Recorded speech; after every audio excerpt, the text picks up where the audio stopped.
சேலமுக்கு பொறுத்த வரைக்கும் பார்த்திபன்ற நபர் ஒரு சீனியர் மோஸ்ட் மெம்பர் இன் தாவைக்கா. அந்த கட்சியில வந்து ஒரு சீனியர் ஏஜ்லயும் சரி பிளஸ் அரசியல் வாழ்க்கையிலும் சரி நல்ல ஒரு ஓரளவுக்கு சீனியர் மோஸ்ட் பிளஸ் கொஞ்சம் மெச்சூர்ட் ஹேண்டில் பண்ணக்கூடிய நபர். அவருக்கான வாய்ப்புகள் மக்கள் கையில் தான் இருக்கு. குளச்சல் இந்த தொகுதியை பொறுத்த வரைக்கும் பிரேம்ன்ற நபர் போட்டிடுறாரு. இந்த குளச்சல் தொகுதியும் சரி தளி தொகுதியும் சரி இந்த 2 தொகுதியும் வந்து அந்த பெட்ல பெரும் பேசும் பொருளா இருக்கு. இந்த இடத்துல யாருக்குன்ற ப்ரெடிக்ஷன் வந்து யாரால யுகி கூட முடியாது. ஏனால் கடைசி நேரத்தில் யார் அதிக பணம் தருவார்களோ அவர்கள் வந்து வெற்றி பெறுவார் என்பது உண்மை. இந்த தொகுதி அரியலூர் அடுத்தபடியா திருச்சி அரியலூர் சிவகுமார் நபர் போட்டிடுறாரு. திருச்சி தஞ்சாவூர் இந்த பெல்ட் வந்து திமுகவுக்கு சாதகமான ஒரு கோட்டையா மாறிக்கொண்டிருக்கிறது. ஆனாலும் இந்த முறை முக்கிய நேரு அவர்களே வந்து அந்த பெல்ட்ல தோப்பாரு அப்படி. ஏன்னா அதுக்கான தோக்கிறதுக்கான வேலைகள் அவர் கூட இருக்க அன்பில் மகேஷ் போன்ற நல்ல ஒரு நபர்கள் செஞ்சு கொண்டிருக்காங்கன்றத நமக்கு கண் கூட பார்க்க முடியாது. இன்னைக்கு வந்து ஊழல் வழக்கு அந்த வழக்கு இந்த வழக்கு நேரு பேசப்படுறாருன்னா அது காரணம் வந்து எதிர்கட்சியோ ஏன கட்சிகளோ கிடையாது, அவர் கட்சியில் இருக்கக்கூடிய நபர்கள் தான் காரணம்ன்றது முக்கியமான ஒரு விஷயம். அடுத்தபடியா விருகம்பாக்கம் சபரிநாதன் நபர் போட்டியிடுறத பார்க்க முடியுது.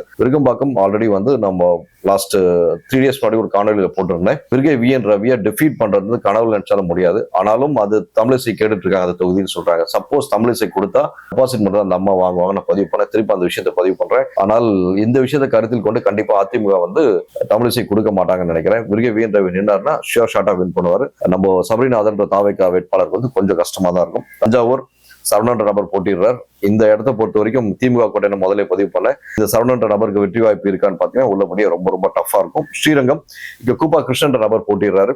ஒரு நல்ல மனிதர், கொஞ்சம் நியாயத்தன்மையா சில விஷயங்கள் பேசுற மாதிரி பேசுவார். நம்ம கண் கூட பார்த்துட்டு இருக்கோம். நிறைய விஷயங்கள் வந்து மக்கள் கூட செயல்பாடுகள் மக்களா ஜெல் ஆயிட்டு இருக்குது. அவரோட அந்த ஏஜுக்கும் அந்த பக்குவத்தோட பேசக்கூடிய அணுகுமுறை வந்து கூப்பா கிருஷ்ணன் கிட்ட இருக்கு. உள்ளபடியே வாழ்த்துக்கள் கிருஷ்ணன் அவர்களே.